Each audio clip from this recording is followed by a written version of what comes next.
seus contatos. Meus irmãos, é com muita alegria que nós estamos celebrando, desde hoje de manhã, o Pentecoste cristão. O Pentecoste era uma festa que acontecia 50 dias após a Páscoa judaica. Até que, numa determinada Páscoa, algo inimaginável aconteceu. Um homem, um mestre judeu chamado Jesus de Nazaré, conhecido por fazer milagres e ensinar a palavra de Deus onde quer que ele fosse, com autoridade, aliás, morreu da forma mais trágica e vergonhosa possível para um judeu. Ele foi crucificado. Mas como nós sabemos, a história de Jesus Cristo não termina aí, porque 3 dias depois, ele aparece vivo, ressuscitado aos seus discípulos. Quem ouvisse falar que Jesus Cristo estava vivo, provavelmente acharia isso uma loucura, algo que não fazia sentido, se não fosse o fato de que o próprio Jesus apareceu a mais de 500 pessoas no período após a sua ressurreição. As pessoas não só o viram com seus próprios olhos, elas comeram junto com ele e o viram comendo também. Há inclusive algumas pessoas que tocaram em suas feridas para verem se era ele mesmo e comprovaram. Jesus Cristo estava vivo, havia um milagre, havia algo diferente acontecendo. De alguma forma, parece que Deus não está lidando com a humanidade da mesma maneira que lidava antes. Algo novo na história está acontecendo. E esse algo novo tem tudo a ver com o Pentecostes cristão. Certa ocasião, 40 dias depois de sua ressurreição, Jesus disse aos seus discípulos que ele estava voltando para junto do Pai. Mas seus discípulos deveriam ficar ali em Jerusalém e se preparar, porque num determinado momento, eles seriam revestidos de poder, para serem testemunhas dessa ressurreição, testemunhas de tudo que havia acontecido com Jesus Cristo e com eles também, não só ali em Jerusalém, mas por todo lugar, onde quer que eles fossem, até os confins do mundo. Eu não sei se eles esperavam que fosse imediatamente depois de Jesus ter subido aos céus, ou se demoraria mais 3 anos. O fato é que 10 dias depois, na festa de Pentecostes, quando se celebrava, como nós vimos hoje pela manhã, a colheita dos primeiros frutos e também a entrega da lei, nós lemos hoje no início do culto também, 120 discípulos estavam reunidos, quando de repente veio sobre eles o Espírito Santo, sendo derramado da maneira mais incrível possível, e eles ali foram capacitados, ficaram cheios de poder para testemunhar a palavra de Deus e aquilo que havia acontecido. Muitas pessoas não estavam entendendo como. Essas pessoas eles são todos galileus, eles só falam hebraico, aramaico, no máximo um pouquinho aqui de grego, mas a maioria deles só hebraico. Como é que eu estou ouvindo eles falando na minha própria língua? Como é que eu estou entendendo os mistérios de Deus? O que é que está acontecendo? Será que eles estão bêbados?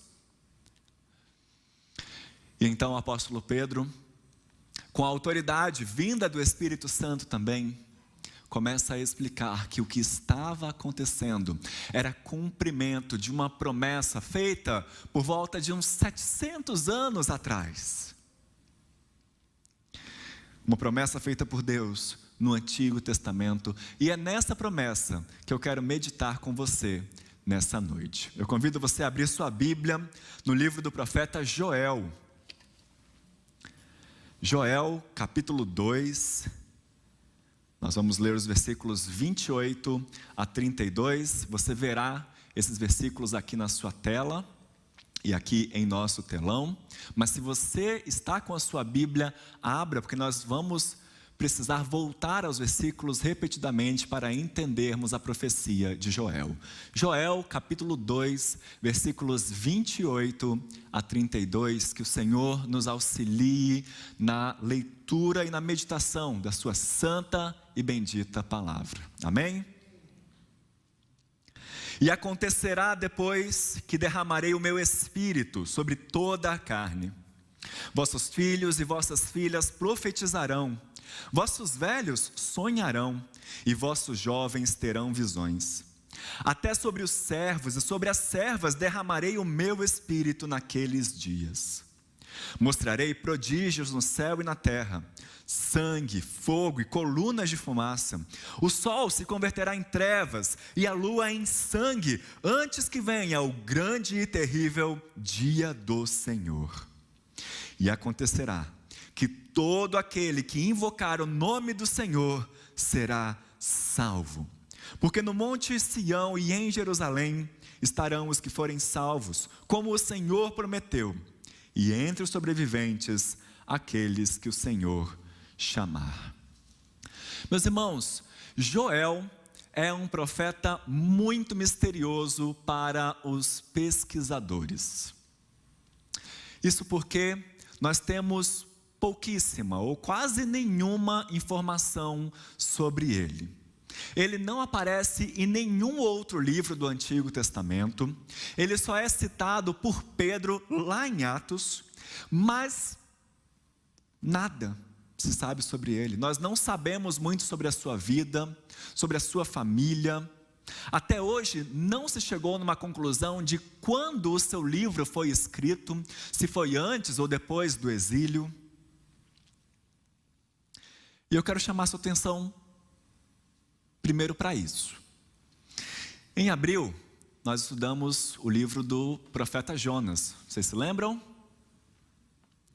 Então, qual foi a mensagem do profeta Jonas? A mensagem do profeta Jonas foi um versículo do seu livro. Mais 40 dias e Nínive será subvertida. Isso é tudo o que Deus pediu para ele pregar em Nínive. Todo o restante da história de Jonas conta, narra Deus tratando a vida do profeta, para que o profeta entendesse, trabalhasse em si mesmo a questão da misericórdia de Deus. Em Joel, nós temos o extremo oposto. Quem é Joel? Qual é a sua história? Se você voltar em uma página da sua Bíblia, no primeiro versículo do livro, a gente tem palavra do Senhor que foi dirigida a Joel, filho de Petuel. Ponto. Isso é tudo o que nós sabemos sobre esse profeta. Ele era filho de alguém chamado Petuel. A mensagem que Joel prega ocupa então 99% do seu livro. A única exceção é o primeiro versículo.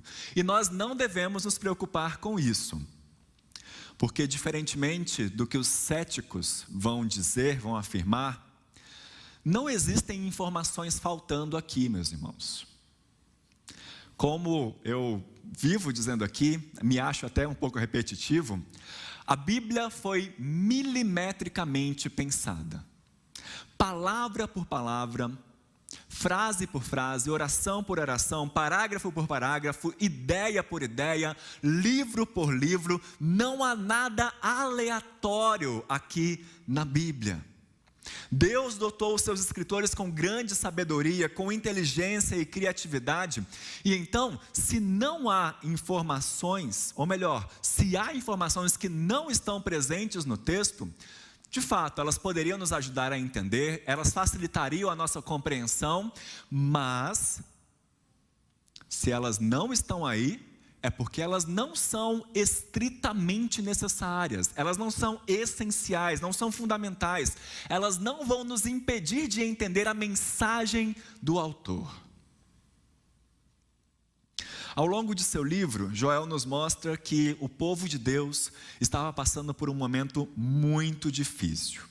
Ele indica que houve uma seca na terra e várias catástrofes naturais aconteceram uma após a outra. Eu não sei se você se lembra, mas por volta de 1 ano atrás, quando nós estávamos ainda nos adaptando a essa questão da pandemia e da quarentena, havia a impressão de que todo dia tinha uma catástrofe natural mais estranha e pior do que a outra. A gente havia acabado de descobrir e de tentar lidar com o coronavírus, essa pandemia. No outro dia chegava para nós a notícia de uma nuvem de gafanhotos vinda da Argentina, depois um terremoto e depois tempestade de areia no Oriente Médio. Só tragédia e catástrofe. Era isso que estava acontecendo aqui com o povo de Deus. Todo dia eles ficavam sabendo de alguma coisa ruim que havia acontecido no meio deles. Primeira coisa ruim que havia acontecido, Joel conta aqui, era uma infestação de gafanhotos. E não era uma infestação de gafanhotos normal, porque havia 4 fases, digamos assim, na vida do gafanhoto, e a cada momento, uma dessas fases, um enxame dessas fases, atacava as plantações. Então, primeiro os gafanhotos filhotes iam lá, atacaram a plantação.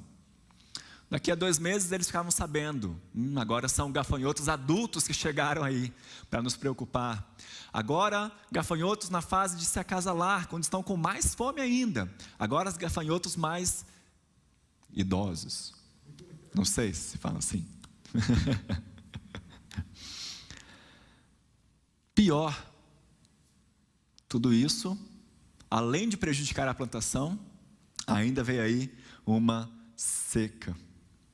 E Joel vai nos contar que, na verdade, aquela seca que havia acontecido, aquele ataque dos gafanhotos também, eram, na verdade, sinais do juízo de Deus sobre um povo que havia se afastado dele. Deus havia estabelecido uma aliança com o povo, e o povo se afastou dela, rejeitou o seu Deus. E então Joel diz que o problema com a seca e com os gafanhotos era só o começo, porque vinha aí um povo que era muito pior do que eles.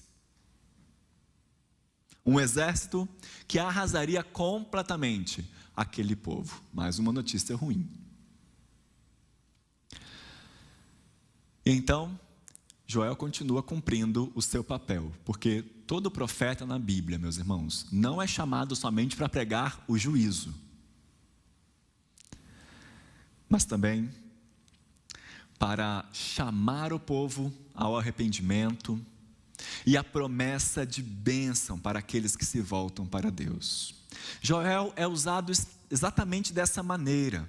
Olha, se vocês não querem sofrer o juízo de Deus, há uma saída. Arrependam-se, voltem-se para Deus, para que seus pecados sejam perdoados, sejam cancelados, e Ele cure essa nação, e Ele traga um renovo para nós. É necessário um quebrantamento de todo o povo. Mas conhecedor do coração humano, Deus mostrou também que era necessário que algo mais acontecesse. Deus nos mostra que é necessária uma mudança. É necessário que algo novo aconteça com o seu povo. Sabe por quê?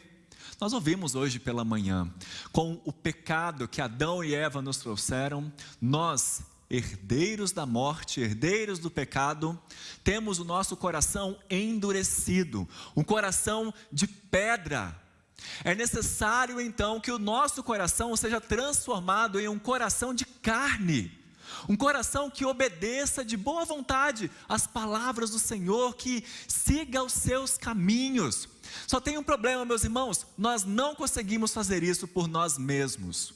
O profeta Isaías vai falar que o leopardo não consegue tirar as suas próprias manchas. E da mesma maneira, o homem, o ser humano, não consegue mudar o seu próprio coração. É necessária uma ação efetiva do Espírito Santo.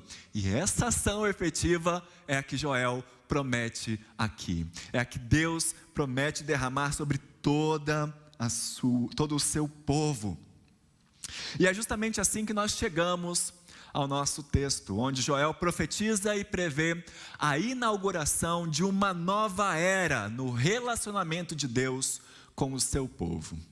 A inauguração de uma nova era no relacionamento de Deus com o seu povo.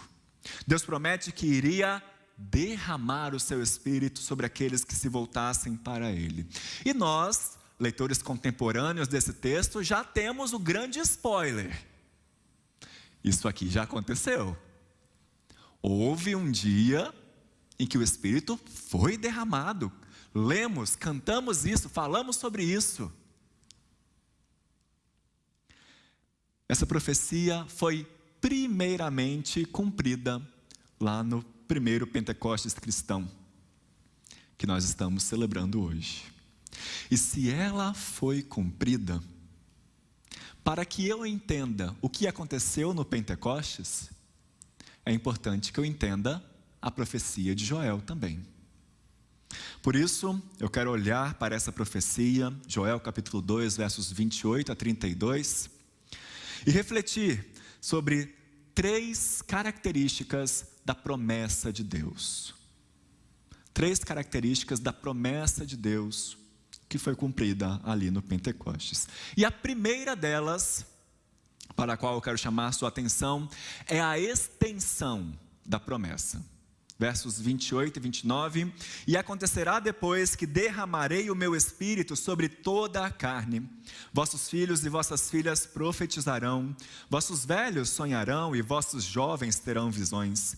Até sobre os servos e sobre as servas derramarei o meu Espírito naqueles dias. Meus irmãos, no Antigo Testamento, de maneira geral, o Espírito de Deus era enviado ocasionalmente sobre a vida de uma pessoa ou de poucas pessoas, capacitando essas pessoas a exercerem alguma função no meio do povo. Eu quero te lembrar, por exemplo, da história de José, quando ele já estava no Egito, interpretando os sonhos do faraó, e ele orienta o faraó: olha, escolha alguém para ser governador do Egito, para que sejam ajuntados alimentos nesses próximos 7 anos de fartura, para que nos 7 anos de seca, nós possamos subsistir. E então o faraó diz o quê? Ora, quem mais nós podemos escolher, senão você, José? Em quem está o Espírito de Deus? Em Êxodo, capítulo 31, quando Deus ordena a Moisés que construa, ou melhor, que monte, uma tenda, o tabernáculo. Deus envia o seu Espírito sobre algumas pessoas, alguns artesãos, alguns artífices, que fizeram as peças do tabernáculo. O texto nos diz que o Espírito de Deus estava sobre essas pessoas para lhes dar a habilidade. No tempo dos juízes, Otiniel, Gideão, Jefté, Sansão, todos são descritos como homens em quem estava o Espírito de Deus e, portanto, foram capacitados para liderar Israel militarmente, ajudando a conquistar a terra prometida. Na época dos primeiros reis, tanto Saul quanto Davi foram enchidos do Espírito de Deus. Mas a promessa aqui em Joel amplia, estende entende o alcance e a ação do Espírito Santo, tanto qualitativamente quanto quantitativamente. Veja só, qualitativamente, porque Deus não promete porções limitadas do seu Espírito, mas um derramamento. Não é à toa que Jesus Cristo, quando falou sobre a vinda do Espírito Santo, disse que aquele que crê em mim, do seu interior fluirão rios de água viva. Paulo também diz aos Romanos que o amor de Deus foi derramado em nossos corações pelo Espírito Santo que nos foi outorgado. Meus irmãos, Deus não é mão fechada, Deus não tem usura, Ele nos dá porções ilimitadas do seu Espírito. Ele nos promete isso, Ele já cumpriu isso. Louvado seja o Senhor, porque nós não precisamos achar, e nem podemos achar, que a gente tem pouco disponível para nós. Não, o Senhor derramou sobre nós o Espírito Santo. A promessa de Deus aqui se refere a algo que não será mais ocasional, não será limitado, não será dividido em pequenas partes, mas será abundante e perene. Será um evento, Joel descreve aqui, sem precedentes, um evento notável. Da mesma forma como se o povo se voltasse para Deus, aquela seca já não existiria porque viria chuva sobre a terra, o Espírito Santo também seria derramado sobre o povo. O povo seria o recebedor de uma profusão do Espírito Santo. Além disso, algo muito bom da gente notar aqui também, é que o verbo derramar não tem o sentido de algo pontual. Quando Joel diz, e acontecerá depois que derramarei o meu Espírito sobre toda a carne, de fato, isso aconteceu no Pentecoste, que nós celebramos hoje, mas não foi algo pontual. Deus começou a derramar o seu Espírito. No livro de Atos, pelo menos outras 3 vezes, os apóstolos participam de eventos onde eles veem o Espírito descendo sobre outros grupos de pessoas. Ao longo de toda a história, nós temos avivamentos acontecendo, meus irmãos. O Espírito Santo continua sendo derramado em nossos corações e sobre nós, sobre a nossa igreja. Isso deve encher o nosso coração de alegria, de esperança e de expectativa, porque a ação de Deus é contínua sobre nós. Nós vimos hoje com o pastor José Roberto, enquanto a antiga aliança, ela se ofuscava, ela ficava mais fraca a cada dia, a nova aliança vai se ampliando, vai ficando mais gloriosa a cada dia. Então, se você acha que foi um evento fantástico e superior àquilo que aconteceu no primeiro Pentecostes, saiba de uma coisa, há muito mais vindo por aí, porque o nosso Deus é um Deus que gosta de abundância.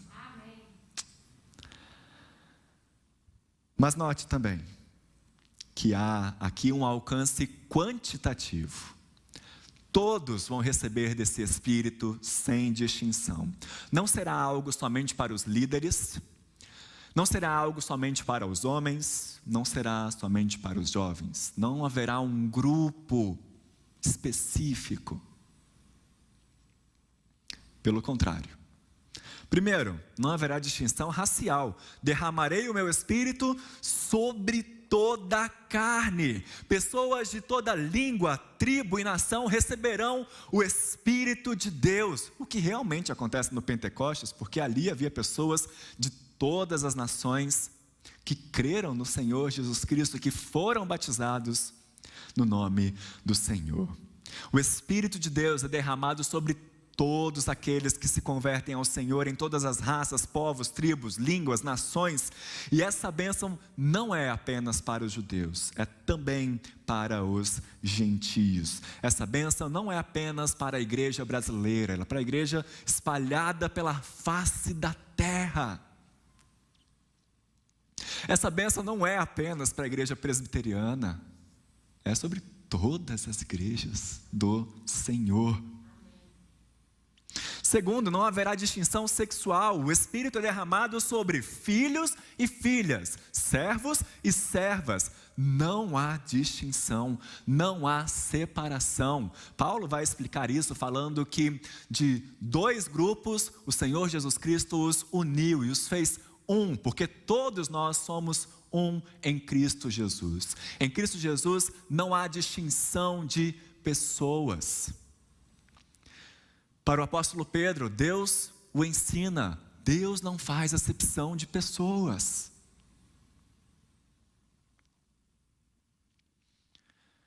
E quando o Espírito foi derramado lá no Pentecostes, havia de fato, entre o grupo, várias mulheres. Maria, mãe de Jesus, uma delas inclusive. Elas também ficaram cheias do Espírito. Elas não foram discriminadas nem excluídas. Pelo contrário, ao longo da história da igreja primitiva, nós temos mulheres sendo usadas para a glória do Senhor, sendo líderes em sua igreja, sendo usadas para ajudar outros cristãos, para testemunhar do Evangelho de Cristo. Terceiro, não haverá distinção etária. Vossos velhos sonharão, vossos jovens terão visões. Deus enche do seu Espírito os jovens e os velhos. Ele não se limita à experiência do velho, nem apenas ao vigor do jovem. Deus pode e quer usar a todas as pessoas. Ele quer usar os nossos filhos, sejam eles crianças, adolescentes, jovens. Deus quer nos usar. Deus quer usar os nossos pais. Não importa que idade você tenha, Deus tem um plano específico para a sua vida e quer te usar como instrumento dele para abençoar a vida de outras pessoas. Essa é a grande promessa da aliança. Lembram da aliança que Deus fez com Abraão? Abraão, eu vou te abençoar para que você seja bênção na vida de outras pessoas em toda a terra. Através de você, todas as famílias serão abençoadas também. Essa é a nossa missão, esse é o nosso chamado. Quer eu tenha 30 anos, quer eu tenha 100 anos, Deus quer me usar. O Espírito de Deus está sobre você, quer te alcançar, sem distinção etária. Você não é muito velho para Deus te usar. Você não é muito novo para Deus te usar. Você tem a idade certa, para o propósito certo que Deus tem para a sua vida. E em quarto, não haverá distinção social. Até sobre os servos e sobre as servas derramarei o meu Espírito naqueles dias. O Espírito de Deus não é elitista. Ele vem sobre o rico, vem sobre o pobre, sobre patrões, sobre empregados, sobre todos. Uma promessa de extensão qualitativa e quantitativa. É um derramar que alcança todas as pessoas. Em segundo lugar, meus irmãos, notem também a capacitação da promessa. Nesses mesmos 2 primeiros versos. O que é que acontecerá com os filhos e as filhas, com os velhos e os jovens, com os servos e as servas? Eles profetizarão, sonharão e terão visões. E aqui é muito importante que você preste muita atenção, porque nós temos a tendência de confundir muito o que isso significa. 100% das vezes no Antigo Testamento, em que as pessoas têm sonhos, visões e profecias, não está tão relacionado a prever o futuro como nós tendemos a acreditar. Não está tão relacionado a ter novas revelações sobre a nossa vida, sobre a vida dos outros. Pelo contrário, meus irmãos, profecias, sonhos e visões na Bíblia sempre estão relacionados a uma missão que Deus dá, a pregação da palavra, ao anúncio da mensagem do Senhor, ao testemunho, à mudança de vida. Todo personagem bíblico que teve uma dessas 3 manifestações tinha como tarefa fazer o quê? Anunciar aquilo que ele tinha visto, aquilo que ele tinha sonhado. Anunciar a palavra de Deus, chamar pessoas ao arrependimento, explicar o plano de Deus para a humanidade. O que Joel profetiza aqui também é um cumprimento de um desejo antigo de Moisés. Certa vez, no meio do deserto, quando estava conduzindo o povo, Moisés se sentia sobrecarregado. E então, decidindo escolher 70 líderes para o ajudarem, ele orou, e essas pessoas, esses 70 anciãos, esses 70 líderes foram capacitados por Deus para liderar, para profetizar como Moisés. E então, tem um versículo que Moisés diz bem assim: olha, eu estou vendo 70 pessoas profetizando, 70 pessoas que vão ser muito úteis para mim, me ajudar muito aqui no povo. Mas eu gostaria, na verdade, que todo o povo profetizasse, que o Senhor desse a todos o seu Espírito. Moisés estava expressando o seu desejo de que todos pudessem repetir, ensinar e aplicar a vontade de Deus em todas as áreas de sua vida. E agora nós temos aqui não só um desejo de alguém, mas uma promessa efetiva do próprio Deus. Em outras palavras, meus irmãos, o derramamento do Espírito, como o próprio Jesus nos prometeu, nos capacita para sermos testemunhas. Não foi isso que Jesus disse?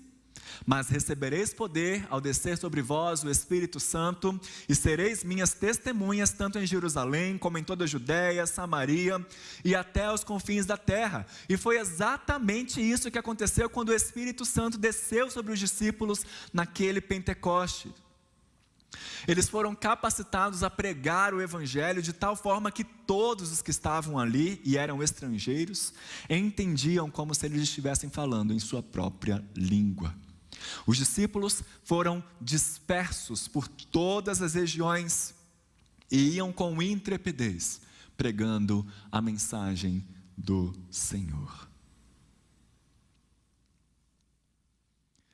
E em terceiro lugar, eu chamo sua atenção para os desdobramentos da promessa. Há algumas consequências, eventos que seguem o derramamento do Espírito. E esses eventos, Joel diz aqui, são de 2 tipos.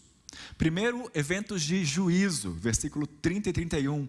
Mostrarei prodígios no céu e na terra, sangue, fogo, colunas de fumaça. O sol se converterá em trevas e a lua em sangue, antes que venha o grande e terrível dia do Senhor. Notem que o profeta está aqui falando sobre grandes eventos cataclísmicos, fenômenos anormais da natureza, que na Bíblia sempre vêm acompanhados de uma mensagem de juízo por parte de Deus. Jesus, por exemplo, afirma no seu sermão escatológico que fenômenos grandiosos, inesperados e admiráveis aconteceriam em eras futuras. Segundo, eventos de salvação. Versículo 32, e acontecerá que todo aquele que invocar o nome do Senhor será salvo.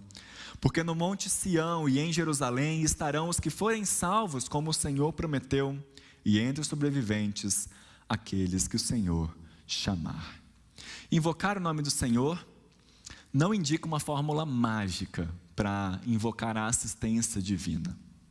Em vez disso, como a gente pode perceber aqui, essa expressão tem o sentido de entrar em um contato pessoal e direto, intenso com Deus, adorar exclusivamente ao nosso Senhor, Criador dos céus e da terra, o único Deus que pode salvar.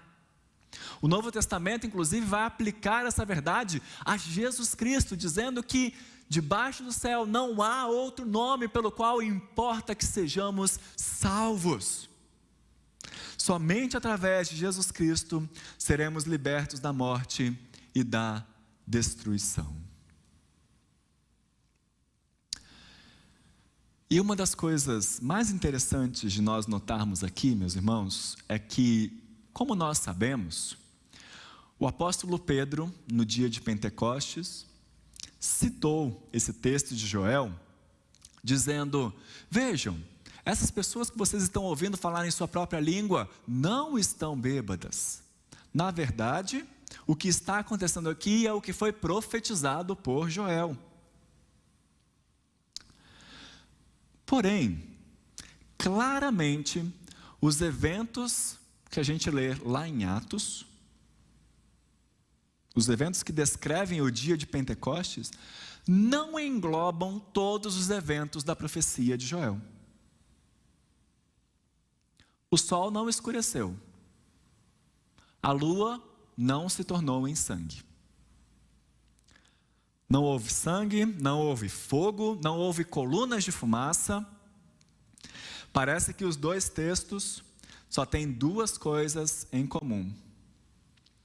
O Espírito de Deus foi derramado, e aqueles que clamaram pelo nome do Senhor foram salvos. Mas é justamente aí que entra um ponto muito importante. No Pentecostes, a profecia de Joel foi parcialmente cumprida. Ou como nós costumamos afirmar, ela foi cumprida, mas não em sua completude. Isso porque, como tantas outras profecias da Bíblia, ela ainda aguarda e aponta o seu cumprimento efetivo, o seu cumprimento completo na segunda vinda de Jesus. Ela é uma profecia, então, que serve não só para indicar que o derramamento do Espírito já está acontecendo, mas para encher o nosso coração de expectativa de que as coisas ainda vão se intensificar, quanto mais Jesus está perto de voltar. É o já e o ainda não. Um cumprimento a curto prazo e a longo prazo também. No Pentecostes, o Espírito Santo já foi derramado, mas desde então ele continua sendo derramado sobre todo aquele que confessa Jesus Cristo como seu Senhor e Salvador. E como nós dissemos hoje, o Pentecostes não foi um ponto isolado na história da redenção. Ele aponta para o retorno de Cristo, quando ainda em maior medida nós veremos a ação do Espírito Santo sobre as pessoas. Ainda em maior medida nós veremos a igreja sendo testemunha da ressurreição de Cristo, levando a todas as tribos, povos e raças a verdade do Evangelho. Nós temos então, meus irmãos, a promessa do derramamento do Espírito Santo. Nós vimos como ela tem uma amplitude, uma extensão totalmente diferente do Antigo Testamento, da Antiga Aliança. Vimos que essa promessa envolve uma capacitação para sermos testemunhas do Senhor na história e em nossas vidas. E vimos que ela tem desdobramentos, nos preparando para a segunda vinda de Cristo.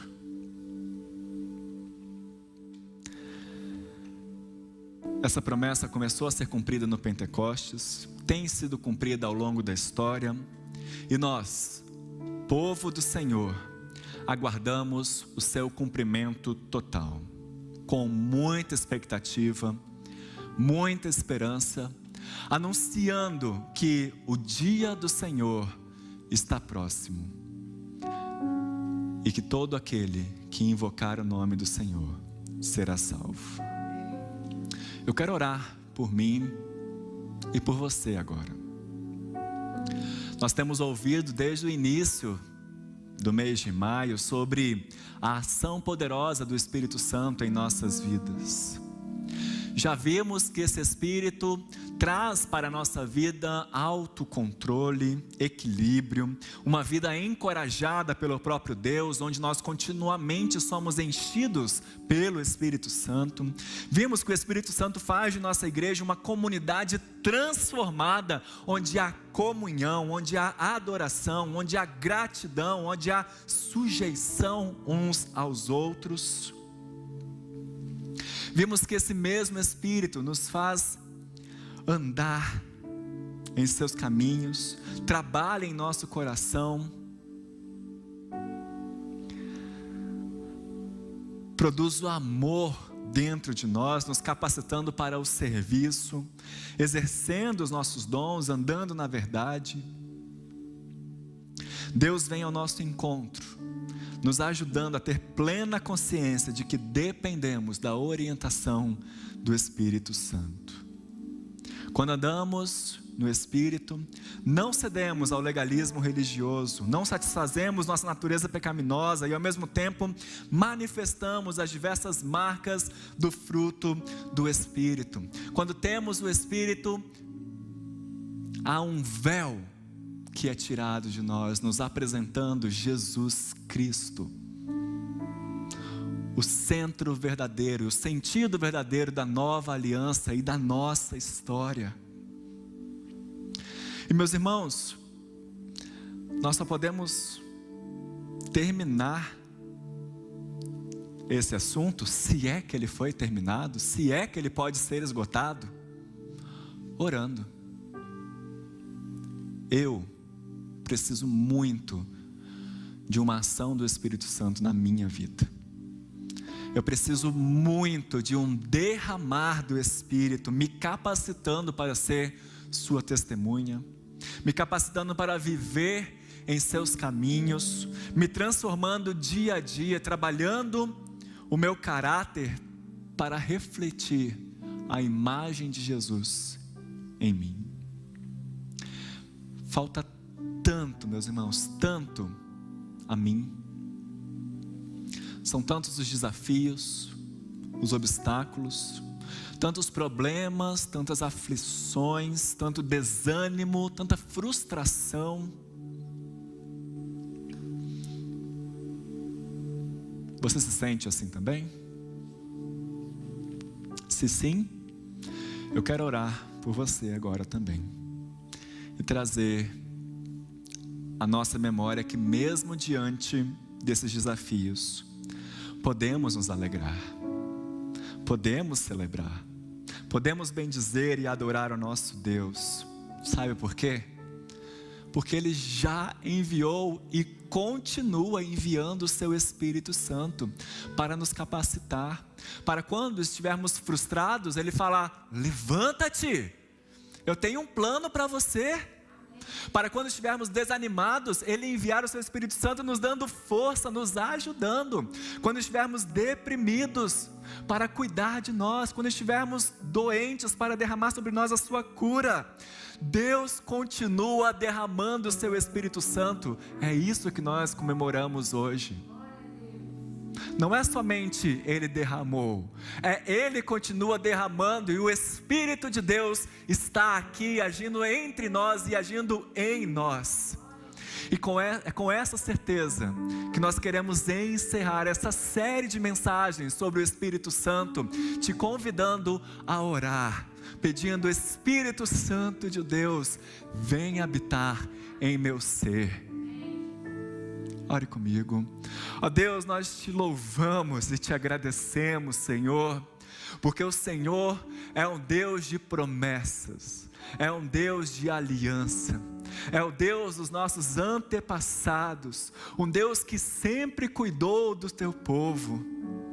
E te louvamos, Senhor, porque sabemos que o Senhor é um Deus que não deixa de cumprir as tuas promessas, que não deixa de cumprir a tua parte na aliança.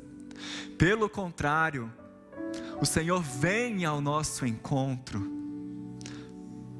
o Senhor derrama o teu Espírito Santo. Obrigado, Senhor. O Senhor conhece o nosso coração e sabe que se dependesse de nós, a gente tentaria e falharia em busca do Senhor. Mas te louvamos porque é o Senhor que vem ao nosso encontro, vem em nossa busca, transformando o nosso coração, tirando de nós o coração de pedra e trazendo a nós um coração de carne, um coração em que habita o Teu Espírito Santo, um coração aquecido e vivificado pelo Senhor. Te louvamos, Senhor, porque o Senhor não nos abandona à nossa própria sorte.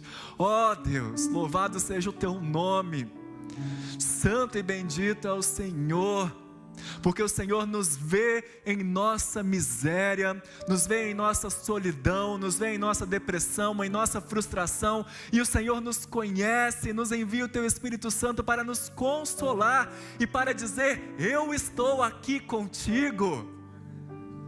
Obrigado, Deus.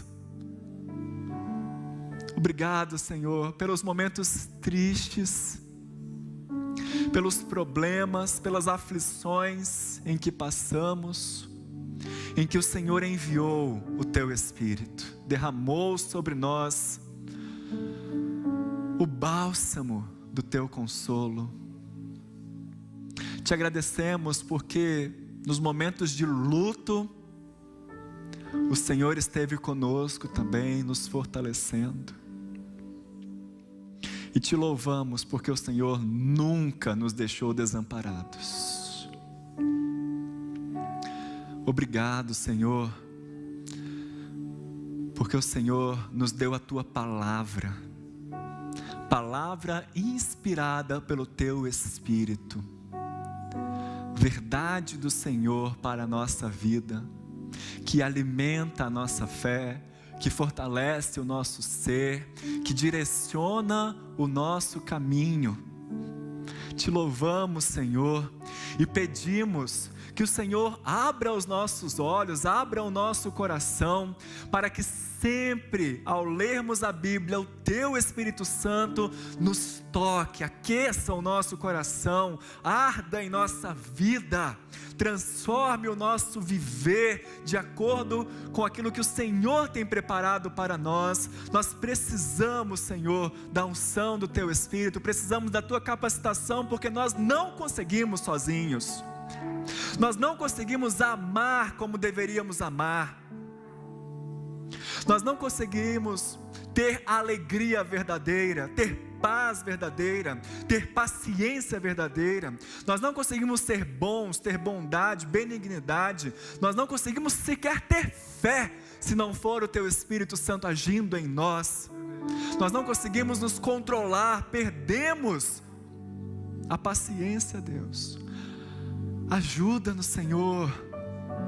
Assim como o Senhor prometeu derramar do Teu Espírito Santo, vem, Espírito Santo, sobre nós, toma o nosso ser e controle toda a nossa vida, Senhor.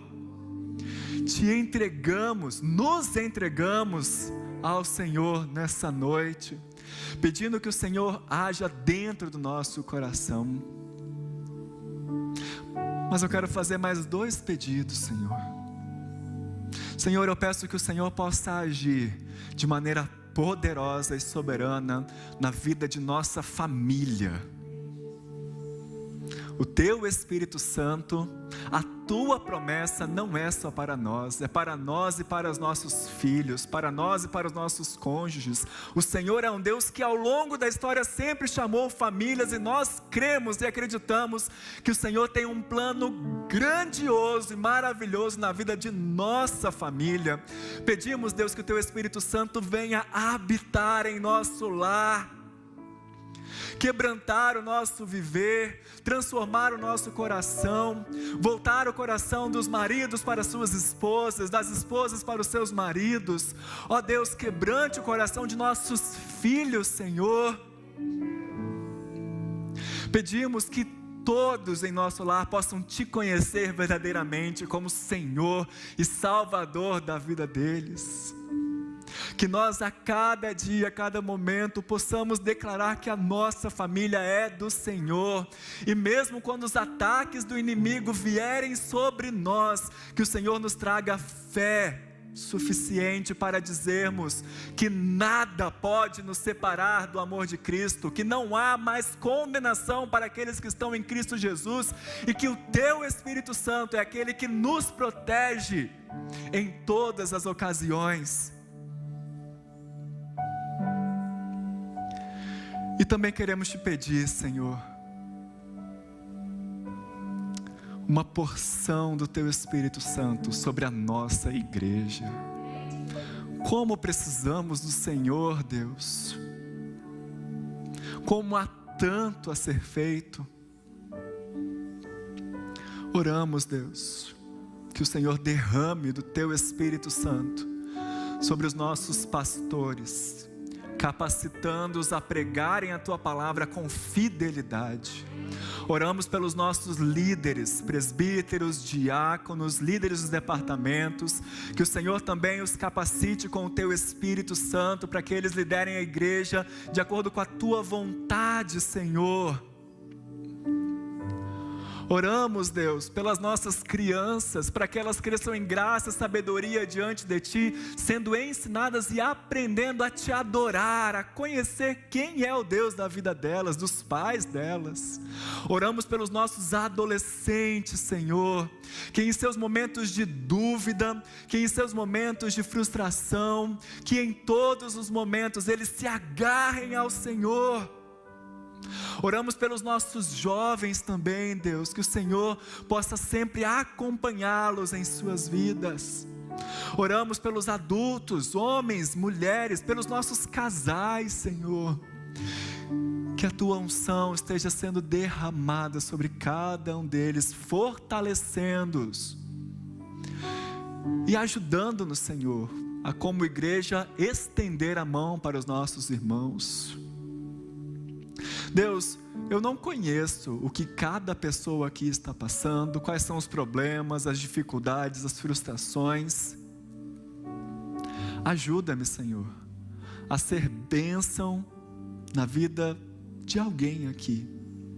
Ajude a cada um de nós a amarmos uns aos outros, servirmos uns aos outros, edificarmos uns aos outros. E usa-nos, Deus. Usa-nos, Senhor. Precisamos muito da Tua capacitação. Há muito a ser feito. O Senhor sabe o quanto as pessoas neste bairro necessitam do Senhor. Pessoas afundadas nas drogas, na prostituição, pessoas afundadas em compras, em problemas familiares, pessoas precisando da Tua cura. Senhor, usa-nos para pregar a Tua palavra, para levar a Tua mensagem às pessoas em nosso bairro, em nossa cidade. Ajuda-nos, Deus, a sermos bênçãos para aqueles que estão em situação de vulnerabilidade, nos projetos que nós já temos feito e em muitos outros que ainda podem ser feitos. Nós precisamos e nós queremos ser usados pelo Senhor, e certos de que o Senhor tem um grande plano, um plano maravilhoso para a nossa igreja. Nós nos colocamos nas Tuas mãos. Eis-nos aqui, envia-nos, Senhor, envia o Teu Espírito para falar entre nós, em nós e através de nós. Assim, nós nos entregamos e nos colocamos nas Tuas mãos em nome de Jesus. Amém. Que Deus te abençoe.